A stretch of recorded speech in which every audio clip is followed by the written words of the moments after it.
Rufino José Cuervo estableció en su testamento que legaría su herencia, los rendimientos anuales de 15 acciones, a los tipógrafos bogotanos reconocidamente honrados, pobres y padres cabeza de familia. Te invitamos a descubrir cómo merecer la herencia de uno de los expertos en los estudios de la lengua española de mayor renombre internacional. Llega Hay Cultura Unisabana, un espacio a la medida de tus preguntas y de tu interés por temas culturales imperecederos con un enfoque actual. Hay Cultura es literatura, cine, arte, música, la cultura al alcance de todos. Hay Cultura Unisabana es apertura, comunidad y encuentro con nuestro pasado, nuestro presente y nuestro futuro. Hay Cultura es un espacio de discusión en torno a temas culturales coyunturales en el pensamiento de hoy, en los que tú podrás intervenir y pensar con nosotros. Hay Cultura Unisabana es profundizar en los grandes temas que inquietan a las personas: el origen, la trascendencia, de dónde venimos, hacia dónde vamos, cuál es el camino. Hay Cultura Unisabana es profundidad filosófica para la vida cotidiana. Hay Cultura Unisabana es un puente que nos pone en contacto con lo más elevado del espíritu humano, con lo que nos es común a toda la humanidad. En esta edición, ¿cómo merecer la herencia de Rufino José Cuervo? Viernes 15 de octubre, 3 de la tarde, auditorio K1. Informes e inscripciones, Facultad de Filosofía y Ciencias Humanas. Hay Cultura Unisabana. Súmate a la conversación. Pensemos juntos la cultura. Buenas tardes, bienvenidos a un nuevo episodio de Hay Cultura Unisabana. Este espacio que hemos pensado desde la Facultad de Filosofía y Ciencias Humanas para tender un puente entre, uno, la universidad, los especialistas que tenemos en la universidad y todo este gran público interesado por las humanidades. Hoy nos convoca un tema colosal con una motivación interesantísima, relevantísima: cómo merecer la herencia de Rufino José Cuervo. Pensar en Rufino José Cuervo es tener delante un verdadero portento de la cultura hispánica y un personaje reconocido en el mundo entero por su aporte descomunal al desarrollo del español, precisamente, a pensar el español, revisar sus usos justo allí donde se evidencian de mejor manera, tanto en la literatura como en la coloquialidad, como en el habla. Bien, ¿tendremos igual a Luis Gabriel? ¿Está conectado? Ok. Nos acompaña, teníamos previsto igual tener dos panelistas, uno de los dos con los líos de autopista y demás ha tenido un inconveniente y se iba a conectar online, pero bueno. Tenemos con nosotros a Pedro Javier Casas Malagón. Para mí es una alegría hacer este conversatorio con Pedro Javier. Les cuento un poco de su hoja de vida. Pedro Javier es ingeniero electrónico, sintió pasión de hecho más bien por el área eléctrica desde los 12 años, algo justo como una vocación. Luego hizo una especialización en gerencia estratégica y en sistemas de gerencia, y en ese momento, cuando hacía su especialización en gerencia estratégica, en una clase justamente sobre comunicación estratégica, se encuentra con Juan Carlos Vergara, el director de la maestría en lingüística panhispánica, y esto le revela, lo conecta con una vocación. De hecho, es un caso muy interesante porque nos permite pensar en alguien que desde la ingeniería se siente seducido por los estudios del lenguaje, ¿no? Y aquí tenemos una anécdota entonces que resulta muy interesante. Tenemos a Luis Gabriel. ¿Lo vamos a tener en pantalla? Bien, tenemos la conexión con Luis Gabriel Pineda. Ay, qué maravilla. Logramos que se vea dividida la pantalla y tener, muy bien, vale. Hola Luis Gabriel, qué maravilla, qué alegría que hemos logrado concretar la conexión. Eres muy bienvenido. Les presento entonces también a Luis Gabriel Pineda. Luis Gabriel es periodista de la Universidad de La Sabana, es editor y periodista de revistas especializadas, docente de crítica literaria, de competencias idiomáticas, de hecho es profesor en la facultad en este momento, y asimismo profesor de redacción e investigación periodística, es máster en libros y literatura de la Universitat Autónoma de Barcelona y en 2020 recibió el Premio Nacional de Periodismo Digital por su podcast Lengua Suelta,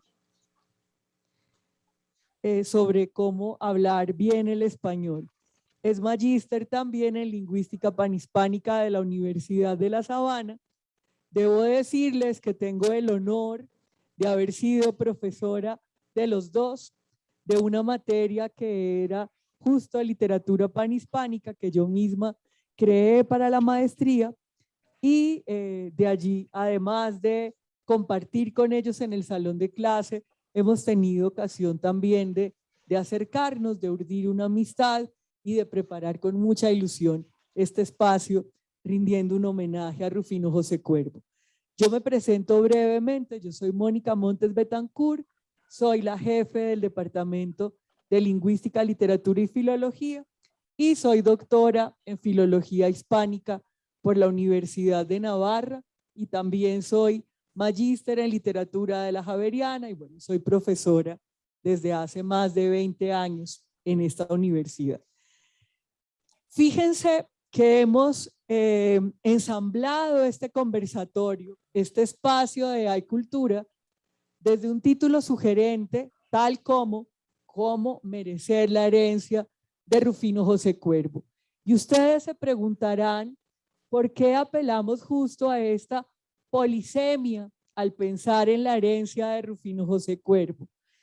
Piensen ustedes en un personaje tan interesante, se nos desapareció Luis Gabriel, que ha inspirado incluso en el año 2012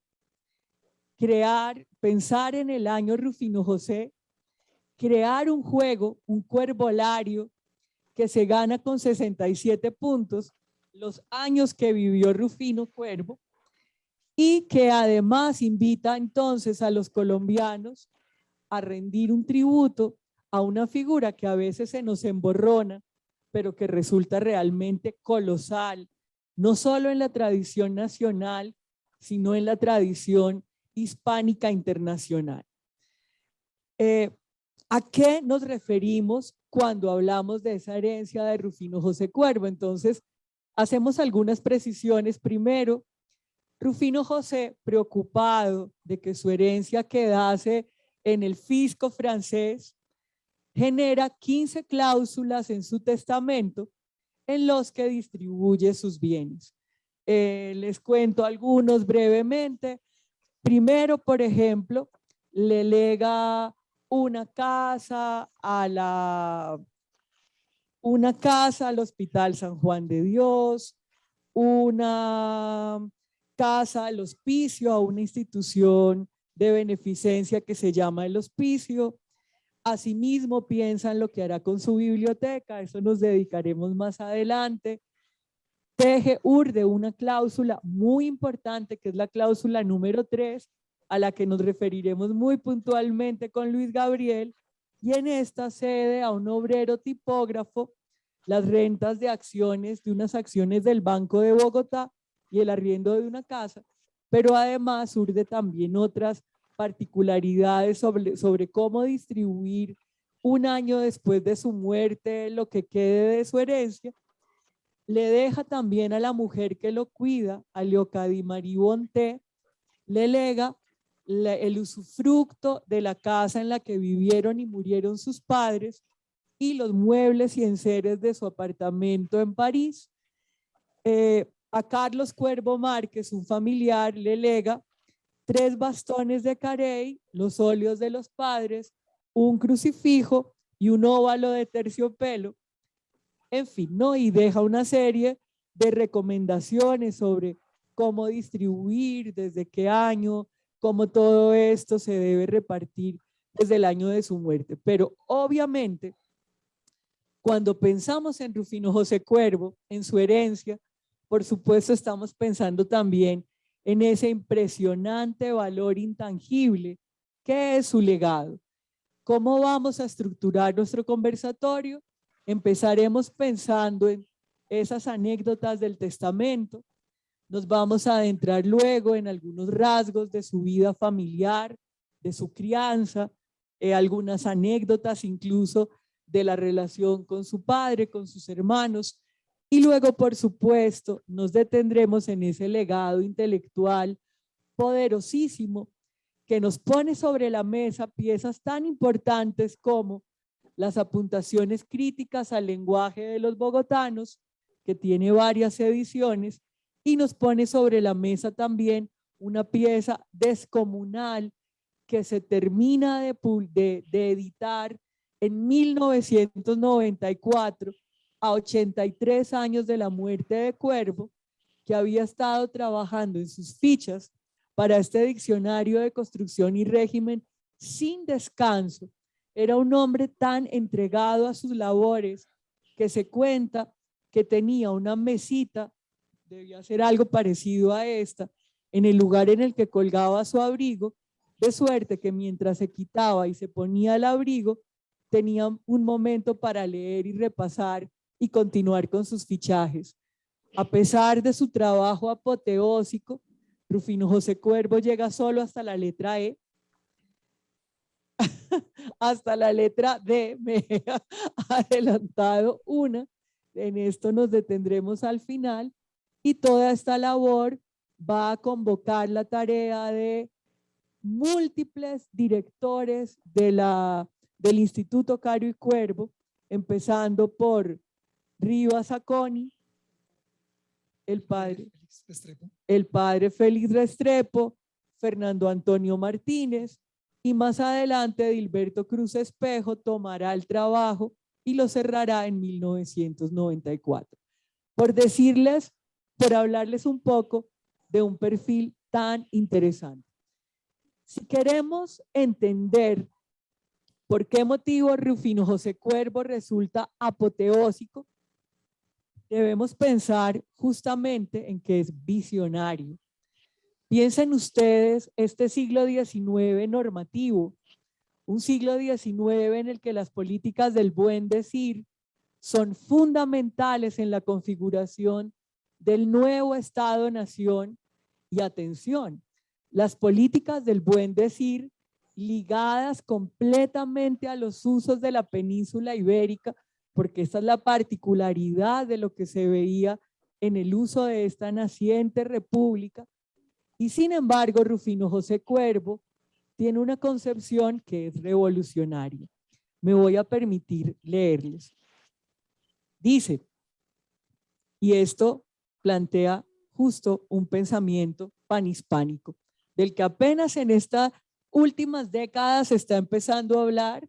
Podemos decir con orgullo que es un pensamiento del que en esta universidad somos pioneros, porque hemos dado espacio académico serio para reflexionar sobre las implicaciones de ese panhispanismo, pero piensen que en el siglo XIX o los albores del XX, Rufino escribe: iguales condiciones se requieren en España que en América para ser escritor excelente.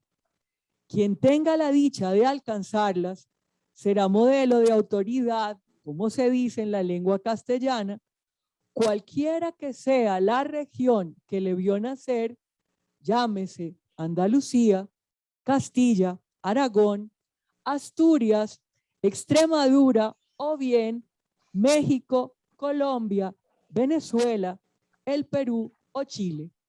Por el contrario, quien carezca de esas cualidades será tenido como escritor despreciable, ya sea oriundo de Madrid, Toledo, Sevilla o de Santiago, Lima o Bogotá.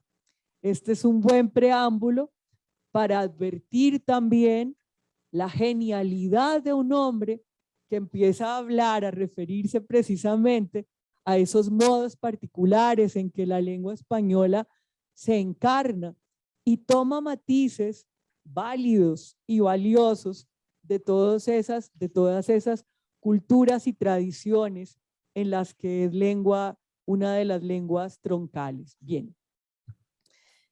Así entonces vamos a empezar a mover este conversatorio.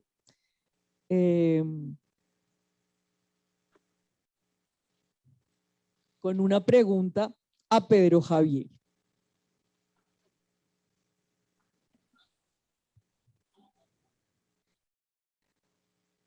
¿Por qué Rufino José Cuervo piensa en esa tercera cláusula tan puntualmente en los tipógrafos? Ese es un dato que cuando oímos que ha dejado cada año los dividendos de 15 acciones a tipógrafos, pues no puede menos que sorprendernos, Pedro Javier. Pues mira, Mónica, una de las razones es porque era una solicitud explícita de su hermano Ángel, pero esa solicitud también estaba relacionada con el hecho de que Rufino José Cuervo estaba preocupado cuando hacía sus escritos de todo el proceso de su publicación, y eso hacía que él también se involucrara en la corrección de pruebas de imprenta. Eso implicaba que de alguna manera él tenía que trabajar muy de la mano de los tipógrafos y conocer el ambiente en el que ellos de alguna manera ejercían ese quehacer.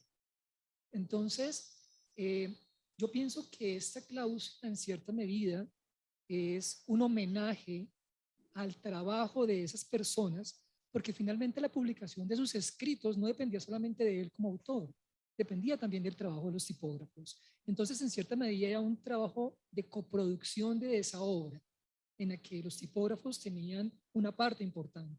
Porque para Rufino José Cuervo, que era una persona tan meticulosa, tan disciplinada, era muy importante también que la forma física final de sus escritos estuviera acorde con ese contenido.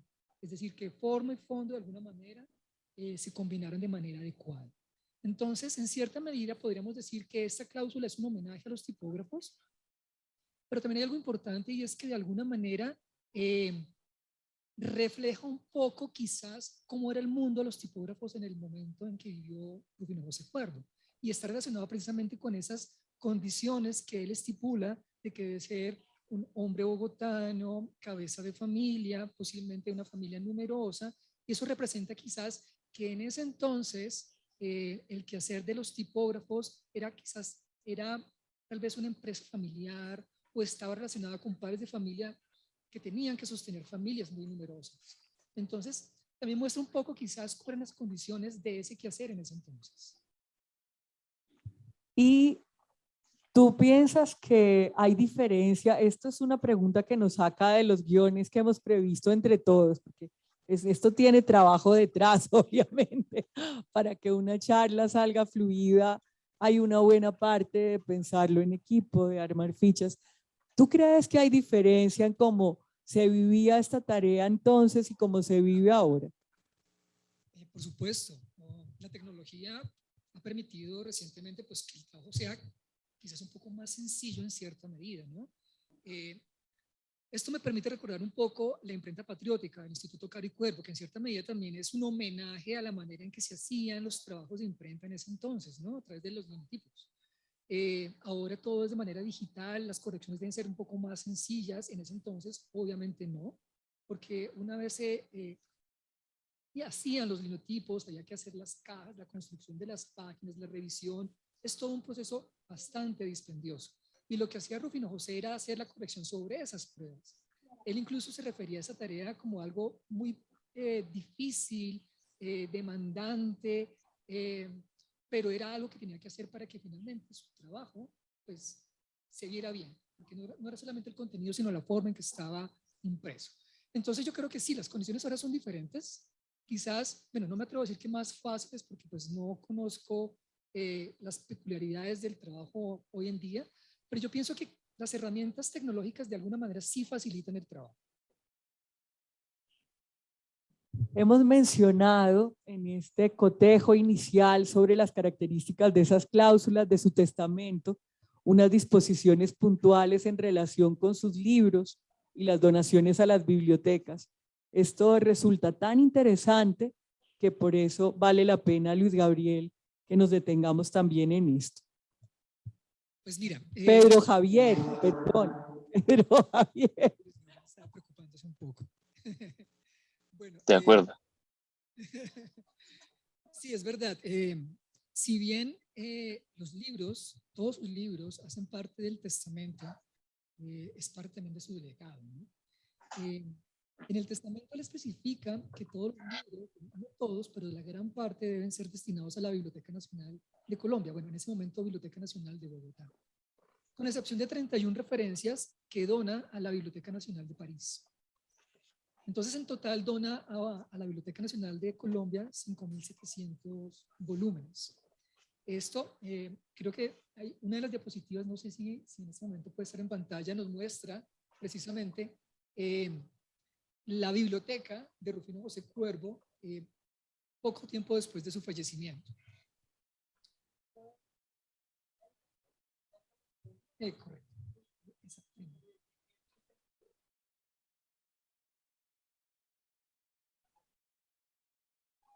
Exactamente. Esta es una fotografía, la que está en la parte izquierda de la pantalla, de la biblioteca original de Rufino José Cuervo en París, y fue tomada poco tiempo después de su fallecimiento. Dentro de las cláusulas, obviamente él decía que todo lo que estaba estipulado en su testamento, que fue escrito en 1905, tenía que ejecutarse un año después de su fallecimiento. Entonces, esta es la biblioteca. Estamos hablando de que son 5.700 volúmenes, que es una cantidad impresionante de libros. Sin embargo, él ya había pensado cuál iba a ser el destino de sus libros desde mucho tiempo antes. Cuando él se radicó definitivamente en París, que eso fue hacia el año 1882, si no me falla la memoria, él ya había empezado a considerar cuál iba a ser ese destino. Incluso en 1888 donó los primeros 232 libros a la Biblioteca Nacional, que eran de su padre, Rufino Cuervo. Aquí creo que vamos a hablar un poco más adelante. Y aquí hay un elemento histórico, digamos que importante, sí, pero también digamos que anecdótico, y es, en ese momento el director de la Biblioteca Nacional era José María Rivas Grot, que también era escritor, poeta, entre muchas otras cosas. Y casualmente, bueno, casualmente no, y es el padre de José Manuel Rivas Aconi, quien sería muchos años después director del Instituto Caro y Cuervo a partir del año 1945 aproximadamente, y él fue quien creó el Departamento de Lexicografía precisamente para darle continuidad al Diccionario de Construcción y Régimen. Entonces aquí vemos como esas cruces históricos que son un poco interesantes. Ahora bien, la biblioteca que él donó de esta cantidad tan impresionante de volúmenes, 5.700 volúmenes, estaba conformada por un grupo que pertenecía a la biblioteca de su padre, Rufino Cuervo, otro grupo que pertenecía a Ángel Cuervo, uno de sus hermanos, el hermano inmediatamente mayor, y sus propios libros. Aquí, por ejemplo, en la parte derecha vemos uno de los libros de Rufino Cuervo padre, que él recibió como un regalo y que finalmente hace parte de esa biblioteca general que en Colombia hace parte de lo que se denominó el Fondo Cuervo. Podemos pasar quizás a la siguiente diapositiva para mostrar algunos de los otros volúmenes. Ahora bien, dentro de la biblioteca propia de Rufino José Cuervo, parte de esos volúmenes eran fruto del intercambio epistolar. Es impresionante, bueno, en ese entonces la manera de comunicarse eran las cartas y él tenía una red de corresponsales impresionante. Es decir, incluso en la Biblioteca Nacional está el epistolario que reúne la mayoría de sus cartas, borradores y algunas transcripciones, y este epistolario está constituido por 27 volúmenes. Entonces estamos hablando que era una cantidad impresionante de cartas. Pero lo importante aquí no es la cantidad, sino que a través de esa correspondencia finalmente él también daba a conocer su obra y se daba a conocer a sí mismo. Y eso es una de las razones quizás también por la que en su momento llegó a tener ese renombre a nivel pues mundial, ¿no? Porque no solamente lo conocían en Colombia, sino lo conocían en todas partes. Detente un poco en estas dedicatorias, es que mira que son tan interesantes, hablan también de esa red que tenía el autor, ese tipo de contactos también, esto es muy relevante. Claro que sí, parte de la biblioteca propia de él era fruto de ese intercambio epistolar. Aquí observamos, por ejemplo, algunos volúmenes que él recibió, están las dedicatorias, la transcripción para poder entender lo que está ahí escrito, porque él obviamente también como parte de ese intercambio él envía, por ejemplo, ediciones de sus apuntaciones, y no solamente a otros escritores, lingüistas o filólogos, sino también a universidades, porque era la manera, como mencioné en su momento, de dar a conocer su obra y de que se conociera también un poco más de la lengua española. Y aquí quiero mencionar algo importante, y es que la relevancia que tuvo Rufino José Cuervo se debe al carácter científico que le imprimió al estudio de la lengua española, en un momento en que ese aspecto estaba un poco como congelado, estático en relación con el estudio de otras lenguas. Entonces él imprimió el concepto del positivismo científico, incluso del naturalismo, y eso hizo de alguna manera que ya la lengua española fuera vista de una manera diferente en el ámbito académico. Como estamos ante un público diverso, ¿no? Con aspiraciones profesionales tal vez muy distantes de la lengua, detente un poco en esas dos características y qué relevancia tienen en ese aporte de Rufino José. Pues quizá lo vamos a mencionar un poco más adelante, pero cuando él comenzó a escribir sus apuntaciones, tenía un carácter prescriptivo, ¿no? De corrección, y también pensado en la unidad de la lengua, ¿no? Porque había un temor en ese momento, y es que como años antes había ocurrido todo el proceso de independencia de las naciones americanas, había un miedo de que ese afán de independencia terminara también por, de alguna manera, romper la unidad lingüística de las naciones americanas. Entonces, eso también motivó, por ejemplo, la creación de las academias de la lengua correspondientes, donde la Academia Colombiana fue la primera en 1871.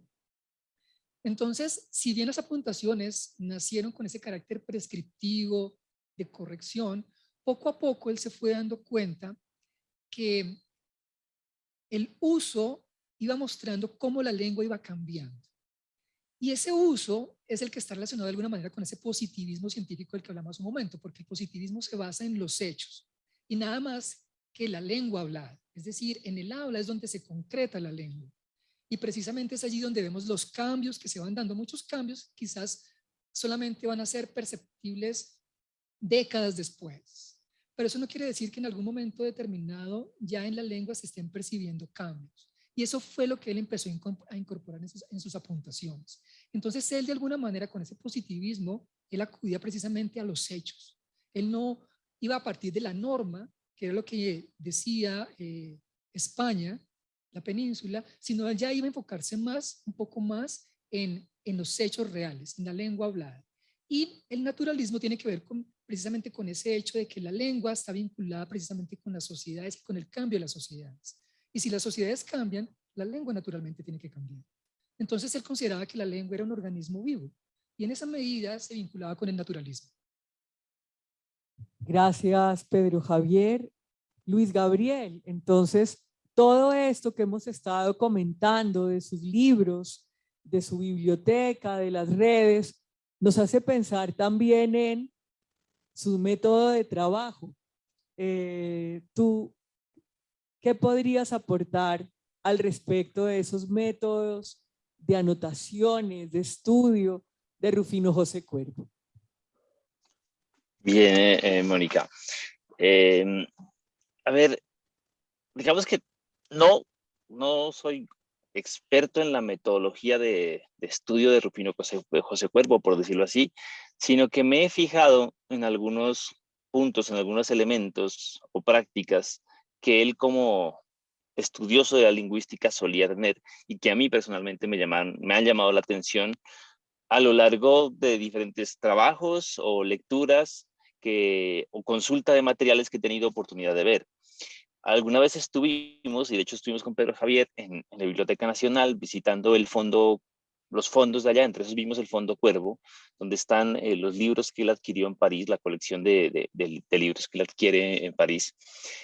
Y son libros que no están intactos, es decir, que no están intactos porque tienen rayones, anotaciones, tienen notas al margen, escritas por el mismo Cuervo, en el que se fija en cada uno, en diferentes elementos que tienen que ver con lo que a él le interesaba en el estudio de la lengua.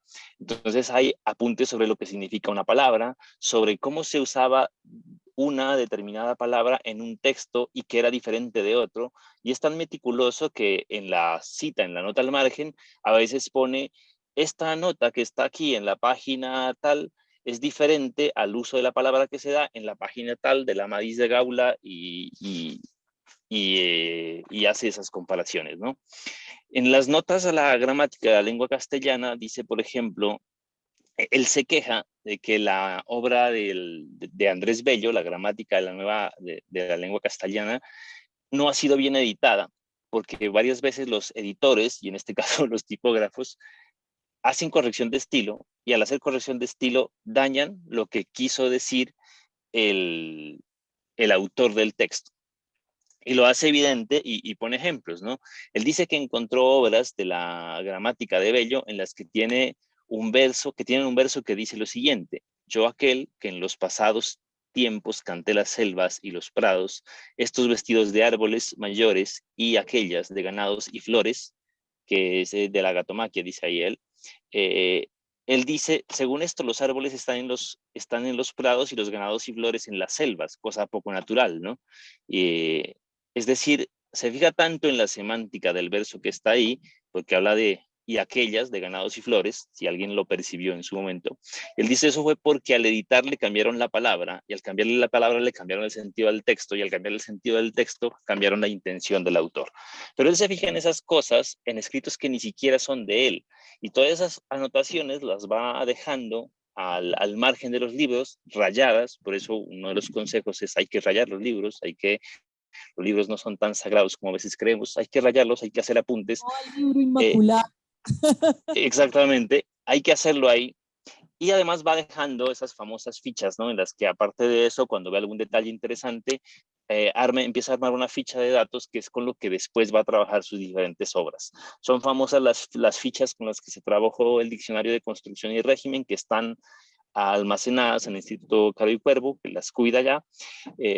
Pero toda esa meticulosidad le deja como esos pequeños hábitos que a veces hablamos, ¿no? De los pequeños hábitos que hacen grandes los trabajos, y aquí tenemos dos muy importantes. Uno, revisar bien cada dato, encontrar datos en todo lo que leemos, en lo que vemos, y por supuesto irlos coleccionando en una gran base de datos que son fichas, textos, apuntes de lo que estamos haciendo. Esos, digamos, son cosas que a mí me han llamado la atención de cómo trabajaba Rufino José Cuervo.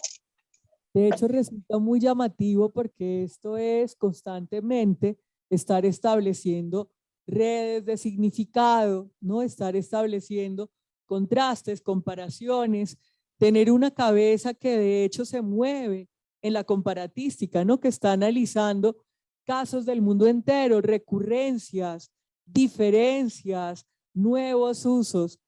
Justo al respecto de esto tenemos una diapositiva para que también, por favor, la mostremos, y Luis Gabriel la puede comentar. Por cierto, y lo decían acá en el chat, los que estamos en Zoom no vemos las diapositivas. Creo que se ven bien en el auditorio, pero nosotros no las estamos viendo, y nos lo escribieron hace algún momento y por eso lo decía, ¿no? Importantísimo cuidar que las puedan ver quienes están conectados. No es esta diapositiva, ¿verdad? Es una que está más adelante. Esta es una diapositiva. Esta es. esta. Cordial Sí. saludo para todos. Las personas que están conectadas en remoto, en Zoom, deben ubicar la ventana donde se encuentra el auditorio. ¿Sí? Si están desde un celular o un dispositivo, ubican, van buscando la pantalla donde se encuentra el auditorio y allí pueden visualizar.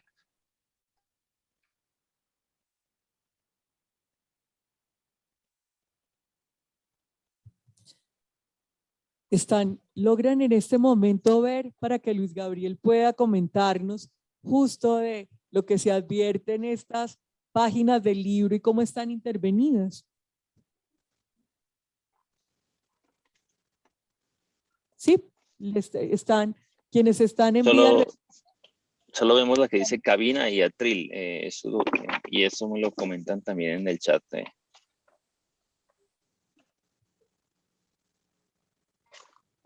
Pero bien, lo que hay allí es una... Mariano dice que no lo ven. Sí, no se ve. Ahora sí vemos algo. Vamos a la diapositiva donde están aquellas páginas anotadas. Es antes. Es antes, sí.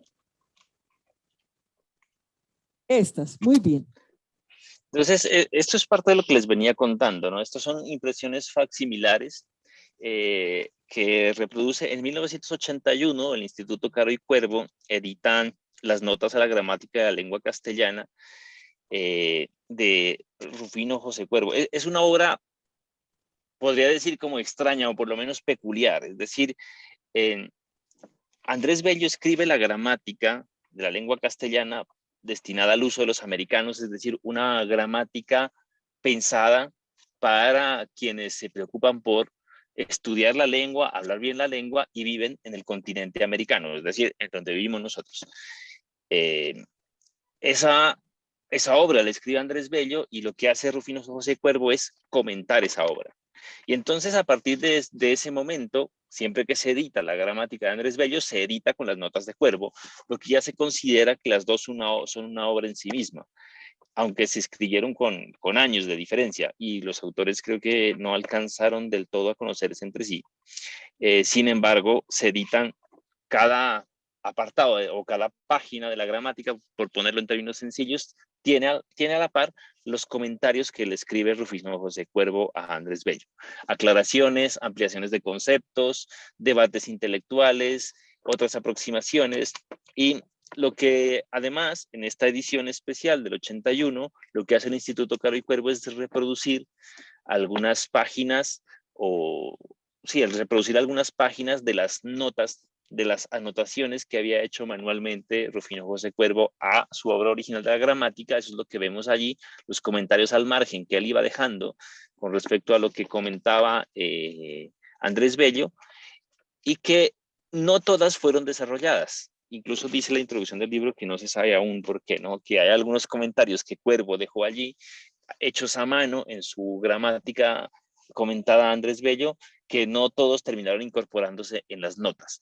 Así que ahí dejo todavía trabajo por hacer, aparte de los otros que fueron completándose después. Aquí también quedan algunos pendientes que posiblemente, seguramente, a lo largo del tiempo, con la nueva edición de las gramáticas, con la última gramática de las academias, pues ya debieron darle alguna continuidad a esto, pero casi que en cada libro que leyó Cuervo hay algún legado, de algún comentario, de alguna nota al pie que deja, que abre un tema de investigación prácticamente. Gracias, Luis Gabriel. Espero que ya quienes están conectados vía remota estén teniendo mejor control de imágenes, de diapositivas, vernos en el atril, ver también a Luis Gabriel, como que tengamos todo este juego que nos completa la experiencia.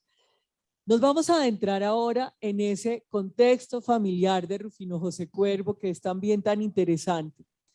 Empecemos por referirnos precisamente, Pedro Javier, a esa confusión de la que se ha hablado tanto en la biografía, porque se tiende a mezclar la historia de Rufino padre y Rufino José hijo.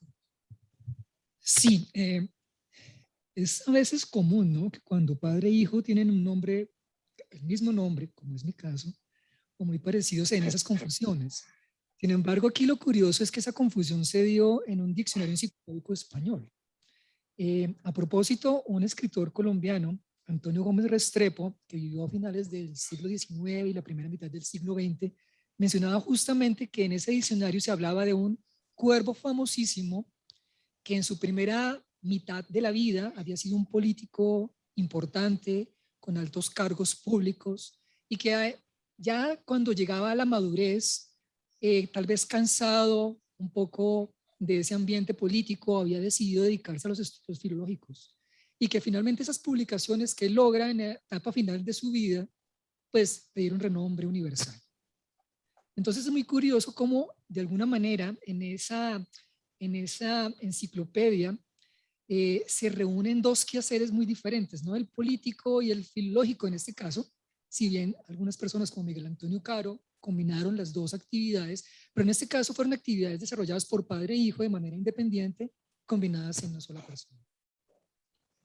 Sí, es el exabrupto total, pegar las dos historias y convertir a un Rufino José genio que a los 23 años estaba escribiendo apuntaciones críticas al lenguaje de los bogotanos en un hombre que en cambio, cansado de la política, termina dedicándose a la filología, y créannos que este es un exabrupto que realmente se repitió en varios perfiles biográficos de Rufino José.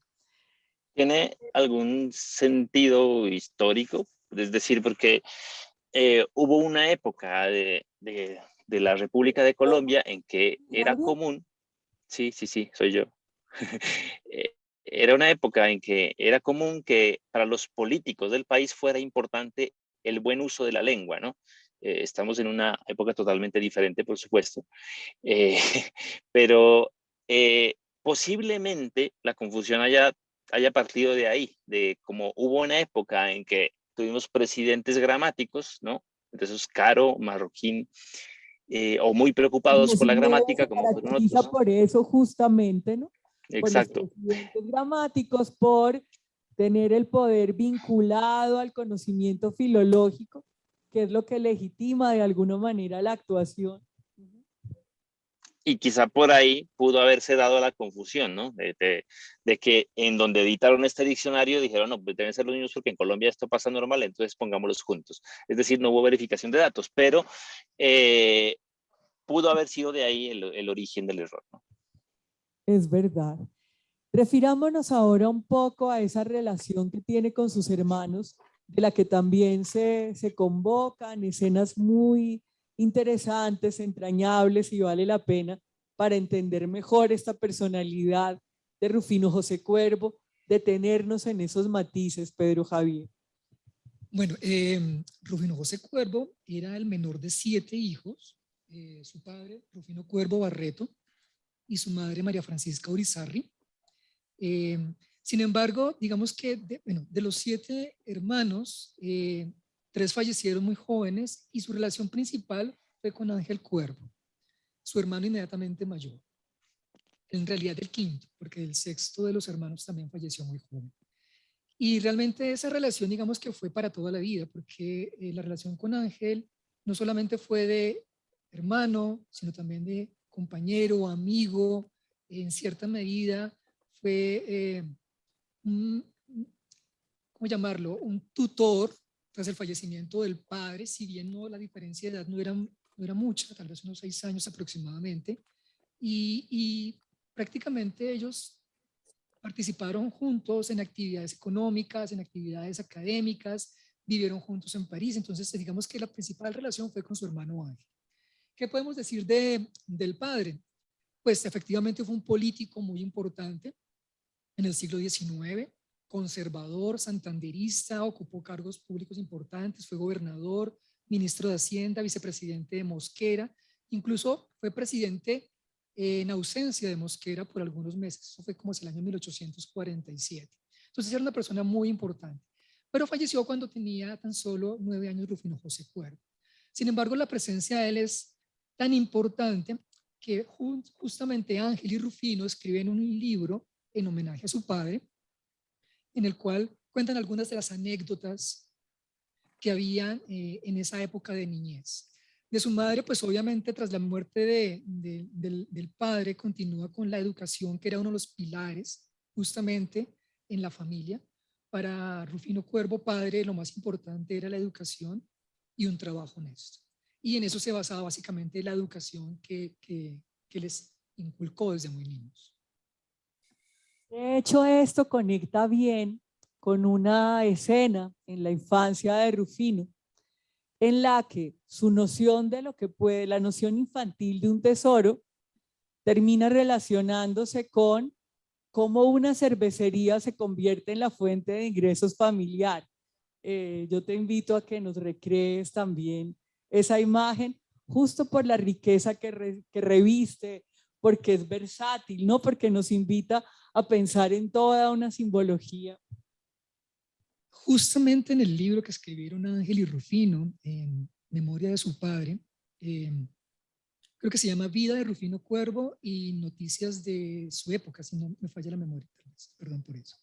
Y precisamente narran algunos aspectos de la crianza y remiten a esa anécdota que mencionas. Para Rufino padre, el respeto era lo más importante. Entonces, siempre que estaban reunidos en familia, nunca podría hablarse mal de alguien, independientemente de su pensamiento político, de su religión, en fin. Y lo segundo, la educación. Y en esta anécdota es muy curioso porque parte de la educación, incluso Rufino Cuervo padre, inició con la educación de sus hijos pequeños, en ausencia de, en ese momento de institutos jesuitas, perdón, porque pues ya habían sido expulsados del país y las escuelas públicas estaban pasando por un momento en el que la educación no era la mejor. Entonces él decidió abanderar la educación de sus hijos y él mismo impartirla. Y cuando ya era posible, algunos profesores iban a la casa y les daban algún tipo de instrucción. Y esto ocurrió con un profesor que les daba matemáticas, que también era profesor del Instituto Militar, del Colegio Militar, pero aparte de darles clases de matemáticas, era un profesor que tenía un gusto particular. Era algo que en ese momento se llamaba el magnetismo, que es en realidad lo que hoy conocemos por hipnotismo.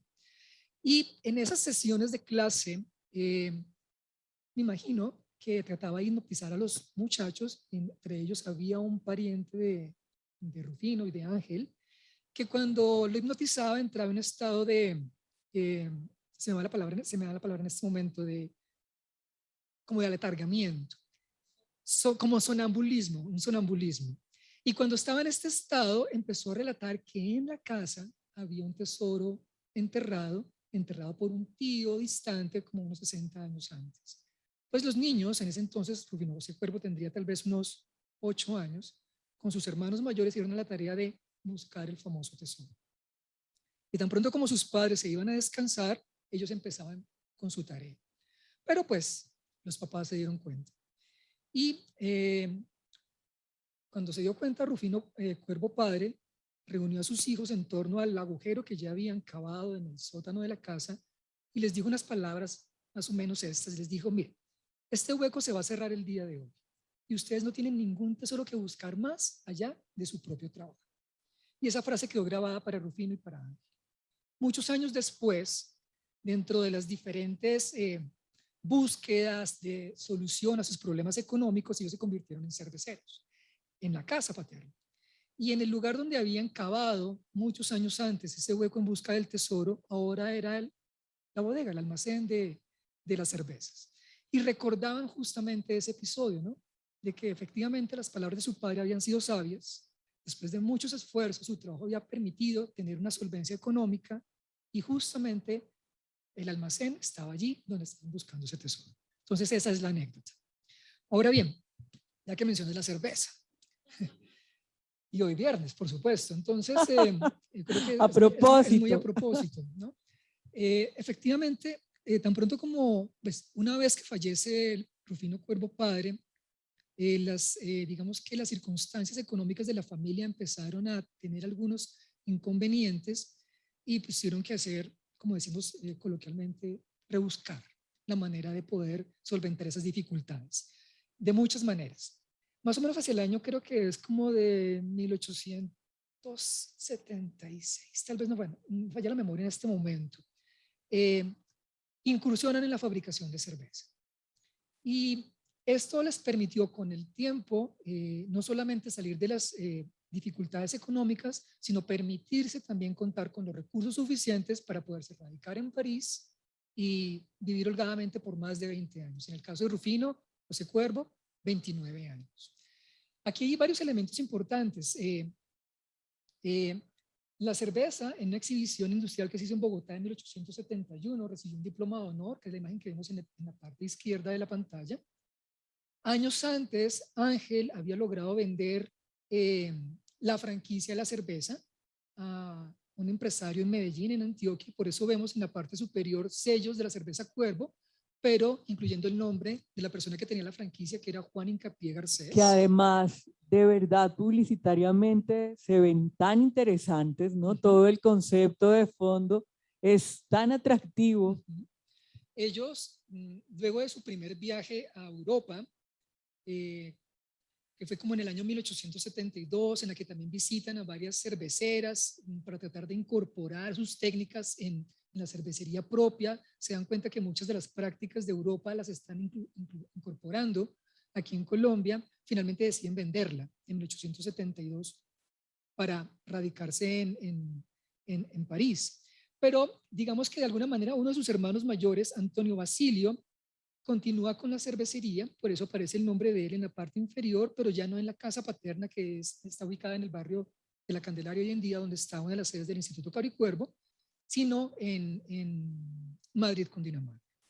Y el logo que vemos en la parte inferior derecha es un homenaje que se hizo a esa cerveza, creo que fue por el año Cuervo, que sacó Bogotá Beer Company, la llamó Don Rufino, no podía llamarla Cuervo. Estamos hablando del 2002, del 2012, del 2002, que es justo cuando sale aquel juego interesantísimo al que nos referimos al inicio, que es el Cuervolario. Correcto.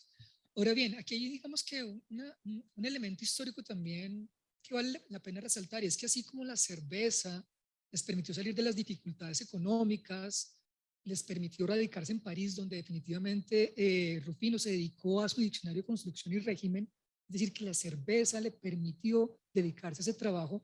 Muchos años después, cuando el Instituto Cabra y Cuervo continuó con este trabajo,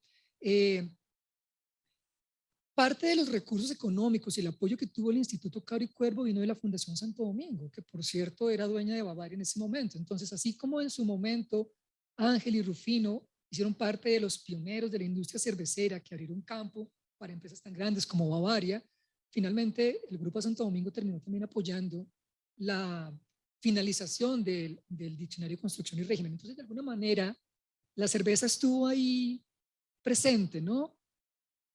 Eso llama la atención en su biografía, como esas recurrencias, ¿no? Entre la bodega donde ha estado buscando el tesoro, con la voz del papá que señala que el tesoro es el trabajo, y más adelante ahí funciona la cervecería, y precisamente ver cómo la cervecería ampara su trabajo filológico y más adelante patrocina aquel sueño suyo, que es el Diccionario de Construcción y Régimen. Y de verdad estas recurrencias resultan muy interesantes. De hecho, Luis Gabriel, conviene que reflexionemos, que pensemos en por qué en efecto Rufino José Cuervo solía presentarse como cervecero y filólogo, enfatizando en que era más lo primero que lo segundo. Este es un asunto biográfico bien llamativo en un hombre tan estudioso, tan erudito, tan dedicado, tan genial también como Rufino José Cuervo. ¿Me escuchan bien ahí? Sí, te oímos muy bien. Ya, sí, tú cambias de micrófono. Bien, primero iba a añadirles un detalle al respecto de las etiquetas de cerveza que tenemos en pantalla. La cerveza Don Rufino la produce Bogotá Beer Company por solicitud del Instituto Cabra y Cuervo cuando se hace este gran aniversario que debió ser en 2011-2012 o 2013 por los 150 años, 160 años de la muerte de Cuervo, algo así. La cuestión es que en la actualidad el nombre Cuervo, la marca comercial, ya está asociada a otra marca de bebidas alcohólicas. No voy a decir cuál, bueno, yo creo que ya todos la identificaron, y por esa razón el Instituto Cabra y Cuervo no podía usar la marca Cuervo contradictoriamente no la podía volver a usar para hacerle un homenaje. Así que lo que resuelven hacer cuando están haciendo el registro de marca para editar la cerveza es apelar al nombre, que de todas maneras lo que ellos buscan es hacer un homenaje, no una comercialización de cerveza, y por eso se llama Don Rufino. La produce Bogotá Beer Company, pero por solicitud del Ministerio de Cultura y el Instituto Caro y Cuervo en ese año de homenaje de cuando se editó el mismo Cuervolario también.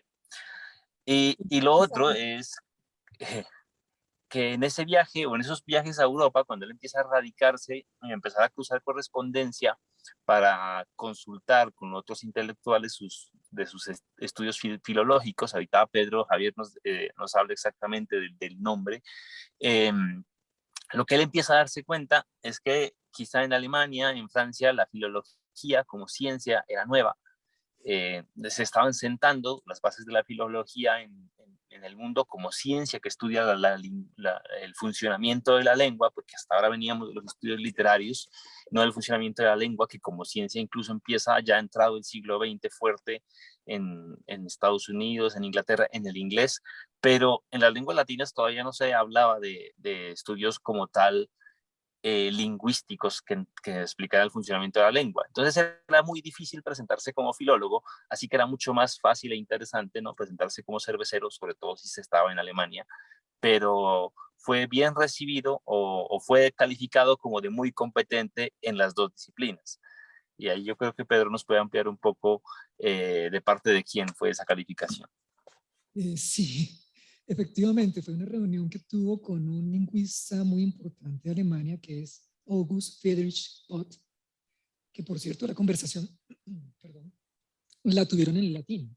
Entonces, imagínense, ¿no? ¿Cómo sería esa conversación? Y justamente cuando Rufino, Pott le pregunta que cuál es su profesión, él dice cervecero, y obviamente esto le llama mucho la atención, ¿no? Precisamente porque en Alemania, pues, la industria cervecera es algo muy importante, y segundo, por la filología, ¿no? Y más porque de alguna manera él decía, como un hombre, que él ya había conocido las apuntaciones porque había recibido por correspondencia justamente las apuntaciones, entonces conocía de alguna manera el estudio filológico que ya estaba haciendo Rufino José Cuervo, entonces le llamaba mucho la atención que se presentara principalmente como cervecero y no como filólogo. Pero también nos sorprendía aún más, y es que fuese autodidacta, porque si bien él contó con educación desde niño, por sus padres y profesores particulares, él básicamente, todos los estudios relacionados con la lengua fueron de carácter autodidacta. Entonces era algo que llamaba muchísimo más la atención. Nos hemos detenido en todas estas particularidades de la herencia, del testamento, de la familia. Hemos recorrido así como tantas vetas de su formación, en fin, que ahora justo nos vamos a detener en esa herencia intelectual, que es justo uno de los motivos por los que hemos convocado esa polisemia de la herencia para proponer este título de cómo merecer la herencia de Rufino José Cuervo. Así que, Luis Gabriel, yo te propongo que nos invites a entender cuál es el aporte más importante que Rufino José Cuervo hace a la cultura contemporánea. Bien, sobre todo a nosotros como colombianos y como latinoamericanos, lo que funda Cuervos, y siguiendo un poco la estela de lo que empieza a hacer Andrés Bello, es básicamente lo que hoy llamamos panhispanismo. Y que viene a ser un punto importante, sabiendo que la Universidad de La Sabana pues se ha abanderado también del tema y del enfoque panhispánico en los estudios literarios, culturales y lingüísticos, porque lo que hace Cuervo es, por un lado, empezar a hacer el estudio de la lengua basado en el uso, más que, aunque empieza en algún momento, ya Mónica nos lo explicará más adelante, aunque empieza en algún momento en la prescripción lingüística, es decir, para ponerlo en términos sencillos, en decirle a las personas cómo deben hablar de manera correcta, más adelante se da cuenta que esa no es la perspectiva más científica, sino que empieza a verlo desde otro punto de vista, a entender cómo realmente están hablando las personas, cómo realmente está funcionando la lengua, y dar explicaciones de por qué está sucediendo esto. Entonces, lo toma desde un punto de vista más fenomenológico, pero además solo con esa decisión lo lleva a tener un impacto que es totalmente distinto a lo que se venía haciendo antes, y es pensar que la lengua no se debe estudiar según un modelo a seguir, que sería la forma como se hablaba en ese entonces, como se hablaba en Madrid, que hasta hace muy poco, hasta muy finalizada, hasta muy entrado el siglo XX, todavía las personas defendían su forma de hablar porque así se hablaba en Madrid, ¿no? Eso fue norma, y eso es lo que llamamos norma lingüística. Lo que hace Rufino José Cuervo es empezar a analizar, a pensar en cómo se está usando en la calle con las amputaciones, cómo la usan en los diálogos, en las cartas, cómo la usan los autores que no son castizos, que no son clásicos, o también los clásicos, y empezar a entender el funcionamiento de la lengua. Y lo que hace con esto es darle importancia al estudio de la lengua en todas las latitudes, que es como la cita con la que incluso empezó este conversatorio, para finalmente ratificar que toda lengua se debe estudiar en donde se habla. Y si pensamos en el español, en donde se habla el español, una de las lenguas más extendidas por el mundo, pues debe estudiarse y analizarse en cada uno de los lugares que se habla. Y eso es lo que más adelante, ya empezado el siglo XXI, empieza a ser el panhispanismo. Hoy todavía hay debates sobre si el enfoque panhispánico es el conveniente o no. O sea, imagínense que todavía la discusión no se ha cerrado. Muchos estamos en esa escuela panhispánica sabiendo que puede haber una multiplicidad de normas lingüísticas a lo largo de las diferentes latitudes, pero ahí está en todas ellas la herencia de lo que funda Cuervo como una corriente científica, digamos. Le empieza a poner además eso, hacer de la lengua un estudio científico y no solamente una aproximación estética, literaria, sino que también lo lleva a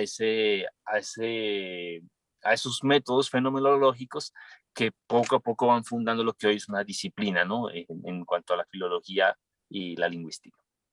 Gracias, Luis Gabriel. Pedro Javier, ¿y tú qué apuntarías como ese aporte fundamental a la cultura contemporánea que Rufino José Cuervo nos entrega? Pues partiendo de lo que acaba de mencionar Luis Gabriel, justamente esto se ve en las apuntaciones, ¿no? Las apuntaciones fue un libro que él comenzó a escribir cuando tenía 18 años, que tuvo 6 ediciones, la última incluso posterior a su fallecimiento en 1914, y cada edición no era simplemente una reimpresión, no, con cada edición él iba ampliándola, incluso iba cambiando su pensamiento. Ese pensamiento que mencionábamos hace un momento, prescriptivo, de corrección, fue cambiando más hacia el uso, ¿no? Al demostrar cómo era en realidad la lengua, ¿no? Como mencionábamos hace un momento, la lengua se concreta en el habla.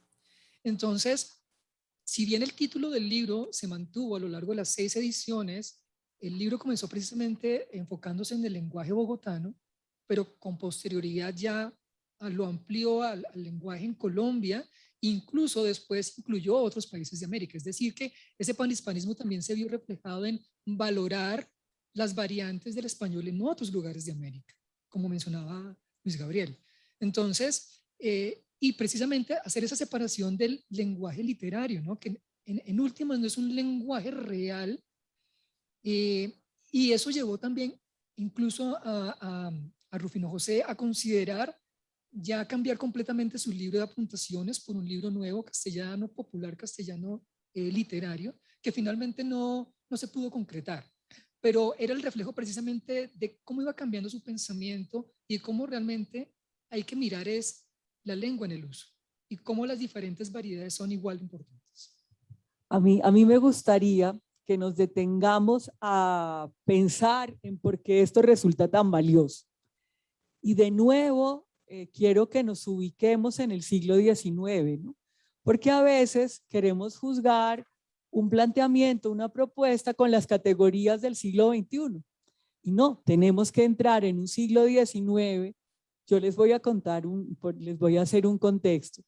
Piensen ustedes que la novela que se nos ha marcado como el paradigma de novela del XIX, del romanticismo, es María.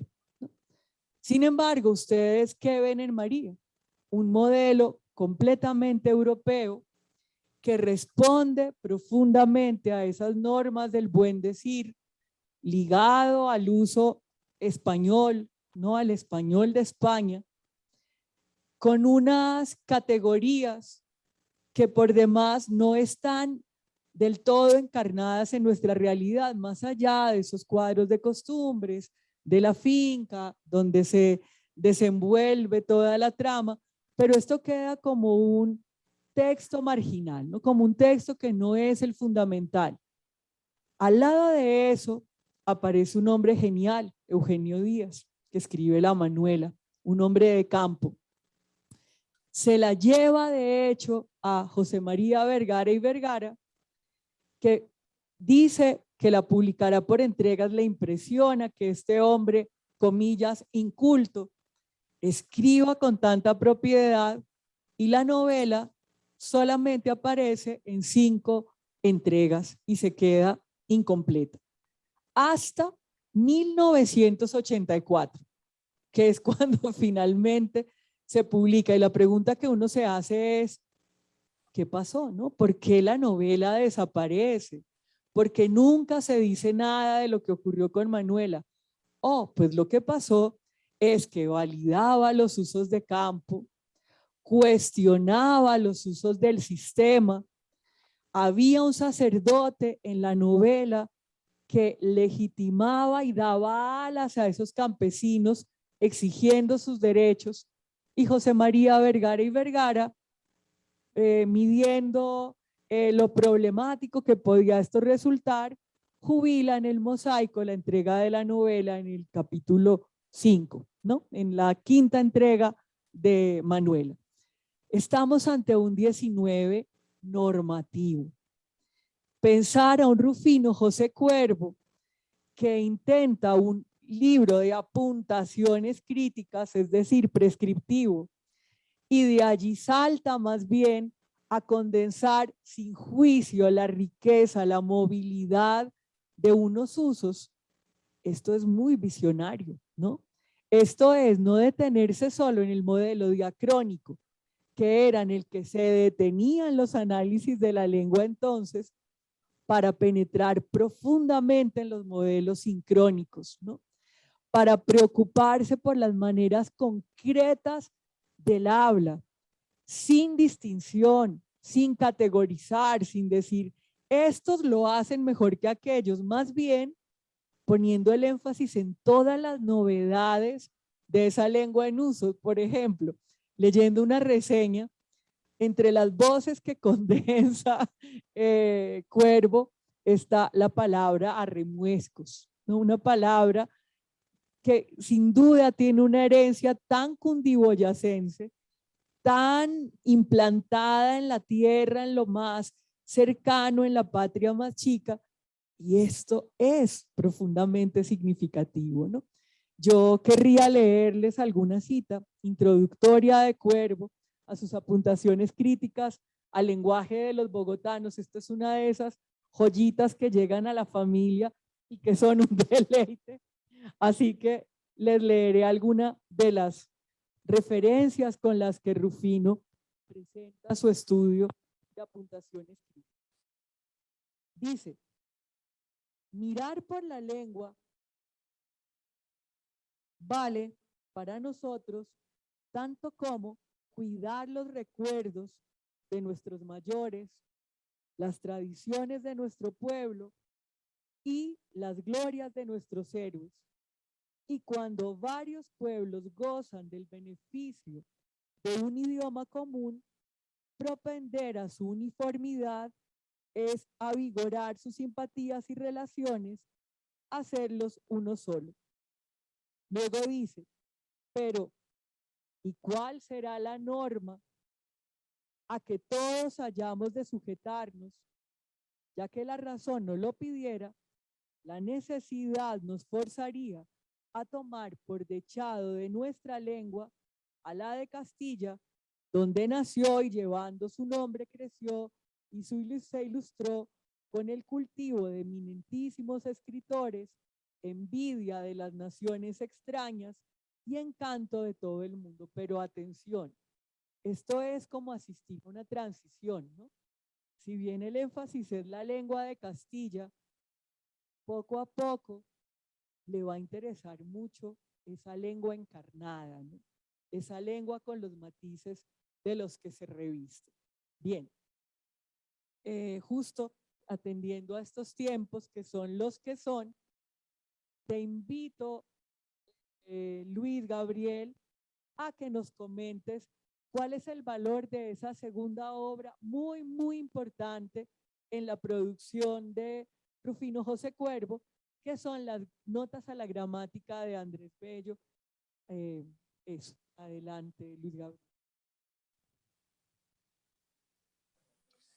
Lo que hace Rufino José Cuervo en las notas a la gramática de la lengua castellana de don Andrés Bello, ese es el título completo de la obra, es resolver algunas de las necesidades conceptuales de las que carecía la primera gramática de Andrés Bello, extender ese conocimiento y empezar digamos que como tal sienta la base de la construcción de las gramáticas académicas como un diálogo continuado entre más de un gramático, ¿no? Porque a la larga es una gramática en la que todo el tiempo está comentando a la anterior, y de ahí ya entra en lo que podríamos decir que es una construcción de una obra colegiada. Pero además amplía ese conocimiento de la lengua, validando su evolución y su uso en la gramática. De ahí, yo diría que en las notas a la gramática pueden encontrarse diferentes momentos conceptuales, diferentes apreciaciones. Cada una de ellas va a ser profunda, va a tener como alguna enseñanza que dejarnos, pero hay una que me parece importante o que me parece significativa en el sentido de cómo concibía o cómo se concibía en ese momento la lengua, ¿no? Él dice que hay puntos en que Bello no llevó tan adelante el método científico como sin duda lo hiciera a escribir en nuestros días. Siempre ha tenido presente que el movimiento y transformación del lenguaje no se verifican de un salto, sino paulatina e insensiblemente. Las más se obran sin que éste se dé cuenta de ello, hoy como hoy se dice, inconscientemente. Es decir, ya estaba anunciando una percepción, una conceptualización cognitiva del lenguaje, y ya estaba anunciando que la lengua en sí funciona. Hoy podemos hacer la metáfora porque nos queda fácil hacerla porque lo tenemos, que la lengua funciona como un software en la mente. En la época de Cuervo el software no existía, pero él en esta cita y a lo largo de esos primeros capítulos empieza a dar esa conceptualización de que hay un componente cognitivo en el lenguaje que es inherente al sujeto. Y lo dice más adelante, ¿no? Ha enseñado a distinguir la parte que en el movimiento del lenguaje corresponde al individuo y la que corresponde a la sociedad. Y entonces separa o empieza a distinguir que hay un uso individual del lenguaje y un uso que es impuesto por la sociedad. Y ahí poco a poco nos va llevando a descifrar ese choque que hay entre uso, el uso individual, y norma, que es el uso colectivo. Creo que eso es importante de la gramática porque nos lleva a esa comparación, ¿no? Entre norma y uso, como ha sido siempre el choque, no el choque, sino el doble enfoque en el estudio lingüístico, como norma y uso se empiezan a combinar y cómo son parte del entendimiento de la lengua.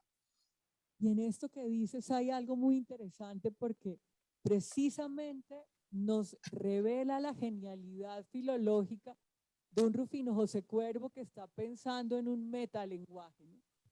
Todo eso que está más allá de las palabras, que revela unos sistemas, que revela unas formas de evolución, ¿no? Que revela también unas maneras particulares de organización, y eso también es una muestra más de su genialidad. Puedes ahora detenerte, Luis Gabriel, también en ese diccionario de la lengua castellana que también nos sigue completando este acervo, este legado intelectual de Rufino José. Ya somos amigos, ya va en Rufino José. Ya va en Rufino. Bueno, aquí sí es una lástima el no poder estar allá cuando el no haber podido llegar para mostrar esto en las diapositivas más claramente, pero hay un momento en el que en conjunto para hacer un modelo de diccionario. Este es un modelo de diccionario que tiene que hay un momento en el que se preguntan, me recuerda a Pedro Javier el nombre del, del coautor, no, no lo escucho ahí, Venancio González Manrique. Venancio González Manrique, se preguntan cuál sería la manera correcta o la manera indicada o digamos adecuada de hacer un diccionario. Yo creo que la mayoría de nosotros, y hasta que yo vi este diccionario, que lo vi hace pocos años, no lo vi hace mucho tiempo, pero hasta que yo conocí este diccionario siempre había pensado que solo hay una manera de hacer un diccionario y es la que uno conoce, palabra y definición, algunas notas más y listo, ¿no? No todas las personas decodifican lo que está en un diccionario. Ahí sabemos que tenemos el género gramatical de las palabras, que tenemos de pronto si el diccionario tiene algo más de interesante la etimología y si es un Larousse con algo de esfuerzo tendrá una foto en algunos términos. Pero lo que hacen es que empiezan a preguntarse si esa es la manera, y esto en el siglo XIX, ¿no? ¿Será esta la manera correcta de hacer un diccionario o será que hay otra manera de hacer un diccionario? Y entonces crean este modelo de diccionario que es como un ejercicio, es como lo que hoy se llamaría en televisión un piloto, una prueba piloto. Hagamos una prueba piloto de diccionario y hacen algunas entradas, es decir, algunas definiciones de una palabra para desarrollar ese modelo. Una de esas es la que estamos viendo, o el principio es la que estamos viendo, que es la de la entrada de ojo, es decir, la definición de la palabra ojo, por ponerlo en términos más mundanos. Bueno, la definición de la palabra ojo en el modelo de diccionario tiene más o menos 25 páginas. ¿Qué tanto puede hablarse del ojo en un diccionario? Entonces, imaginemos que hoy decidimos hacer un diccionario que compendie todo el conocimiento que tenemos sobre las cosas, tanto lingüístico como no lingüístico. Y entonces empiezan a depositar, o sea, sería como un manual del mundo. Empiezan a depositar todo eso en una sola entrada, una sola monografía de lo que se sabe de ojo. Ponen la forma como se dice en todas las lenguas posibles, la etimología que se tiene en español, lo que médicamente se sabe del ojo, lo que perceptualmente se sabe del ojo, algunas citas de obras literarias en las que el ojo es importante y así poco a poco van desarrollando cada una de esas entradas que no son muchas, por eso se llama modelo de diccionario, porque no es un diccionario en sí, el diccionario como tal, el modelo de diccionario tendrá unos cuantos términos, porque lo que hicieron fue una prueba para ver qué esfuerzo requeriría hacer un diccionario de esta manera. Ni siquiera la Wikipedia ha alcanzado ese nivel y todos sabemos que la Wikipedia está hecha por todos a la vez, es decir, no está hecha solo por dos personas, sino que todos podemos intervenir en la edición de la Wikipedia.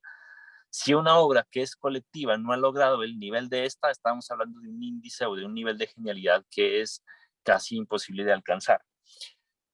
Esto, a mí el modelo de diccionario me gusta, es porque me lleva a imaginar el cómo debería ser un diccionario hoy, ¿no? Que es un ejercicio que hicimos en la maestría, una tarea que hicimos con Juan Carlos Vergara, que fue muy interesante y que yo disfruté mucho, y es imaginarnos cómo debería ser el diccionario hoy. Entonces, en el diccionario de hoy, del siglo XXI, esta entrada de ojo, además de lo que tiene, debería tener videos de cómo funciona el ojo, debería hablarnos de las enfermedades que se han descubierto. Sí, sí, Mónica. No, decía que hipervínculos. Hipervínculos, fotografías, diseños en 3D para entender el funcionamiento del ojo, es decir, que en el diccionario esté todo lo que cualquier persona necesite saber sobre el ojo. Si es una persona que solo quiere saber, simplemente denominarlo, saber que existe, está la definición básica, pero si es una persona que quiere saberlo todo, está el conocimiento ahí. Es algo que en la era digital todavía es imposible de realizar, pero es algo que definitivamente, con lo que definitivamente es lindo soñar y que ojalá alguna vez exista ese tipo de diccionario que alguna vez se inventaron, ¿no? Venancio y Rufino, para seguir siendo más cercanos todavía. Gracias, Luis Gabriel. Vamos así como ya un poco corridos de tiempo, pero por supuesto no podemos dejar de lado la catedral en la producción de Rufino José Cuervo, la obra más conocida en el mundo entero, la que goza de mayor reputación, que es precisamente ese diccionario de construcción y régimen. Y Pedro Javier, yo te invito a que nos cuentes, nos pongas al día en dónde reside la novedad y la genialidad de ese diccionario de construcción y régimen. Bueno, para continuar con la familiaridad, cuando Venancio y Rufino José probaron cómo sería un diccionario general, pues obviamente se dieron cuenta de que una obra de esta magnitud es prácticamente imposible de realizar por una persona o por un grupo de personas pequeño. Entonces, como cualquier proyecto, aquí se me sale un poco el ingeniero que hay todavía en mí, como cualquier proyecto es necesario acotarlo para que sea realizable. Y eso fue parte de lo que de alguna manera hizo Rufino José, tratar de ver cómo podría acotar ese sueño de construir un diccionario. Y la manera en que lo acotó fue enfocándose en aquellas palabras que podrían ser problemáticas por la variedad de construcciones que podrían tener. Y esto se decantó en lo que finalmente fue el Diccionario de Construcción y Régimen. Es decir, que el anterior diccionario fue como su antecedente inmediato y fue el que motivó de alguna manera el Diccionario de Construcción y Régimen. Ahora bien, ¿qué significa ese nombre de construcción y régimen? Construcción porque atiende a la relación de combinación de las palabras, cómo se combinan, es decir, cómo se van construyendo. Es un aspecto sintáctico. Y en la parte de régimen tiene que ver esa la relación de dependencia entre las palabras. Por ejemplo, los verbos de régimen preposicional. Hay muchos verbos que de alguna manera para su significación dependen de preposiciones. O su significado cambia dependiendo de la proposición con la cual van acompañados. Entonces, este diccionario de alguna manera atiende a ese aspecto. Es un diccionario básicamente sintáctico, pero no por eso no es un diccionario etimológico, histórico o de autoridades, semántico también. ¿Por qué? Semántico porque atiende a las diferentes acepciones que pueda tener cada uno de los vocablos, de autoridades, porque acude precisamente a citas para tratar de ilustrar con ejemplos el uso de esa palabra o de esa construcción. Es histórico también porque esos ejemplos provienen desde ejemplos de diferentes épocas del uso del lenguaje, desde la Edad Media en adelante. Entonces es un diccionario muy completo. Ahora bien, la idea aparentemente pudo haber surgido de la misma gramática de Andrés Bello y de una carta también de Ezequiel Uricoechea. En la gramática de Andrés Bello, en un apartado específico, él menciona que atendiendo precisamente a esa multiplicidad de variedades de construcciones que existen, sería muy bueno contar con un diccionario que contara con ejemplos, con autoridades, para mostrar el uso de esas construcciones. Y en el caso de la carta de Ezequiel Uricoechea, es tan pronto como él vio la muestra de diccionario que vimos hace un momento, que solamente atendió la letra L y la letra O, la L a cargo de Venancio y la O a cargo de Rufino José, le sugirió a Rufino José que sería muy interesante contar con un diccionario en el que también se incluyera, se incorporara la parte del régimen preposicional que no existía hasta ese momento. Eso hizo que esta obra de alguna manera fuera muy original porque no existía ninguna obra de esa categoría en ese entonces y no existe. Y este trabajo comenzó justamente en 1872. Y lo sabemos porque existe un cuaderno que es el cuaderno mayor, donde está anotada la fecha, el 29 de junio de ese año, donde él da inicio formal a la redacción del diccionario. Pero tardaría bastantes años. En 1884, si no me falla la memoria, él ya tiene un prospecto de un poco más de 160 páginas. Y 2 años después ya publica su primer tomo, que eran las letras A y B. Pero también pasarían ya varios años más para contar con el segundo tomo. Creo que finalmente el segundo tomo vio la luz, tal vez unos 23 años aproximadamente después de haber iniciado este trabajo. Si bien cuando Rufino José inició este trabajo, de alguna manera él ya tenía un poco más acotado esa idea de contar con un diccionario, pues la obra también monumental, que es el Diccionario de Construcción y Régimen, pues de alguna manera se salió de las manos y ya era imposible poder terminarlo. Parte de las razones para ello fue que Rufino José se dio cuenta, gran parte de las citas de las autoridades que utilizó para ilustrar los ejemplos, cada una de las acepciones y las construcciones, venían de la Biblioteca de Autores Españoles de Rivadeneira. Y él se dio cuenta que muchas de las obras que estaban incluidas en esta recopilación tenían errores que no correspondían con las obras originales. Entonces, entendiendo la forma de pensamiento de Rufino José, él consideró que al haber incluido estas citas, que quizás no eran correctas porque venían posiblemente de errores, pues obviamente su obra ya no tenía ese rigor científico que él quería tener. Y esto de alguna manera lo desmotivó. Y el segundo elemento quizás también importante que afectó la continuidad del trabajo fue la muerte de Ángel.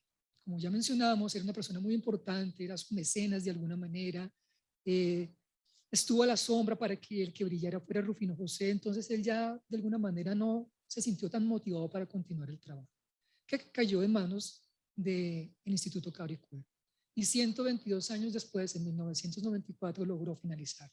Entonces es una obra que inició en solitario por un hombre genial, vio la necesidad de contar con la ayuda de muchísimos expertos, quizás los expertos más reconocidos en ese momento, para poder terminarla, pues 122 años después.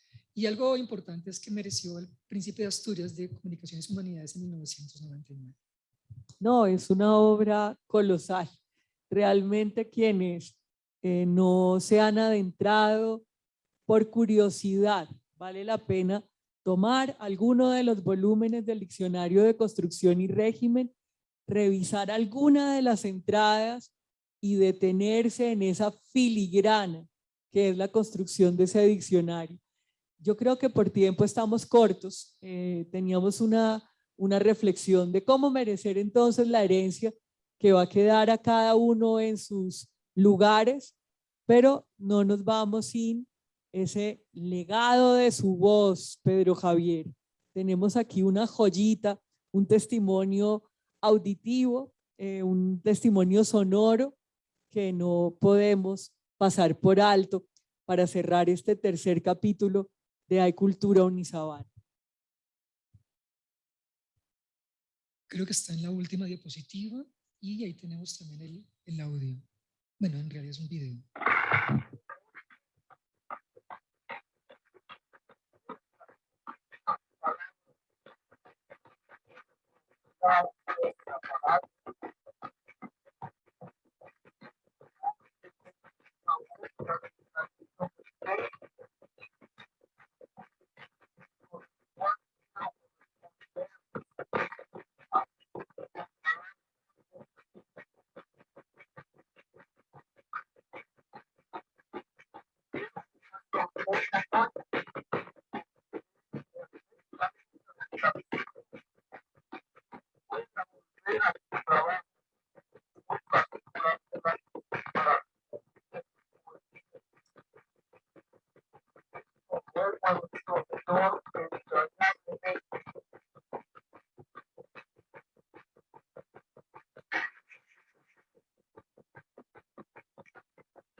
Se distorsiona mucho.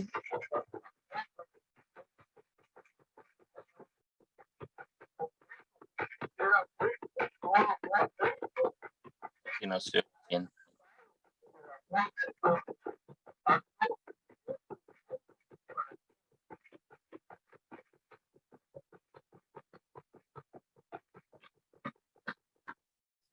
Perdón, ¿podríamos poner de nuevo el video? En el video podemos ver el texto de lo que está diciendo Rufino José Cuervo para quizás poder entenderlo mejor.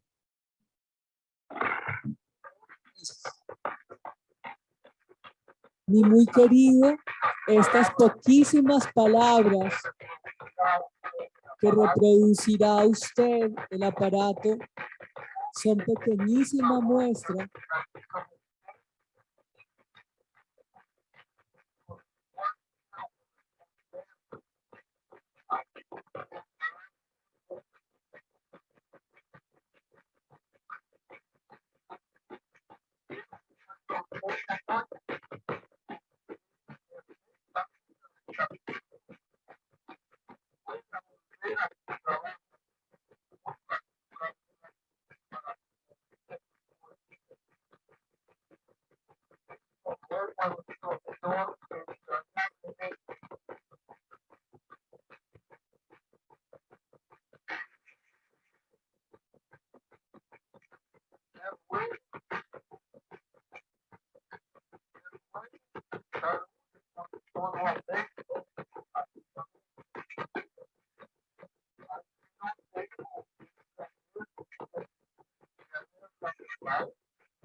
Wow, es una joya poderlo seguir con el texto y sentir la calidad, la tesitura de la voz. Eso es como una sesión de espiritismo. Sí, es muy interesante porque cuando uno ve la obra de él, se acerca a las apuntaciones, al diccionario de construcción y régimen, y ya quizás ver, o sea, escuchar concretamente la voz de él, saber que efectivamente existió, que era una persona de carne y hueso, considero que le da todavía mucho más valor a toda su obra. ¿Cómo se recogió esta grabación?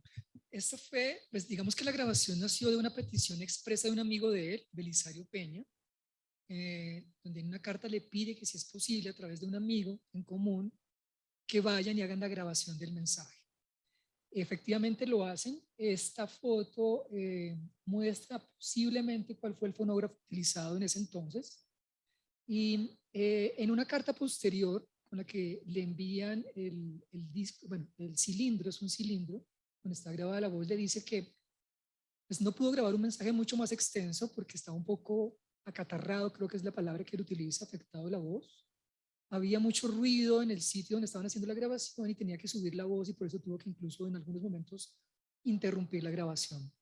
Por mucho tiempo no se supo de esta grabación y si no estoy mal, en los años 50, el Instituto Cabri Cuervo conoce la existencia y comienza todo el proceso para tratar de traerla a Colombia y es quizás la grabación sonora más antigua que tenemos, ¿no? Es un tesoro. Wow, qué maravilla. Yo viendo la hora que es, con estas evocaciones, con estas voces, con estas presencias, con todo lo que se ha propiciado en este espacio grato de conversación, doy las gracias a Pedro Javier, a Luis Gabriel, a cada uno de los que se han conectado o han asistido como Carlos. Esto es una maravilla. Y bueno, los invitamos a continuar conectándose a Hay Cultura Unisabana con la impronta siempre de urdir juntos la conversación. Creo que esta vez no tendremos tiempo para preguntas, justo estamos muy por fuera de programa, ¿verdad, Luz Mary? Así que bueno, muchísimas gracias. Y en el próximo episodio nos referiremos a lo que dice, lo que cuenta el escudo de un guerrero sobre la paz, con dos filólogos clásicos que son Ronald Forero, profesor de la Universidad de La Sabana, y José Torres, profesor de la Universidad de Navarra, que se conectará vía remota. Así que bueno, siempre bienvenidos a Hay Cultura Unisabana.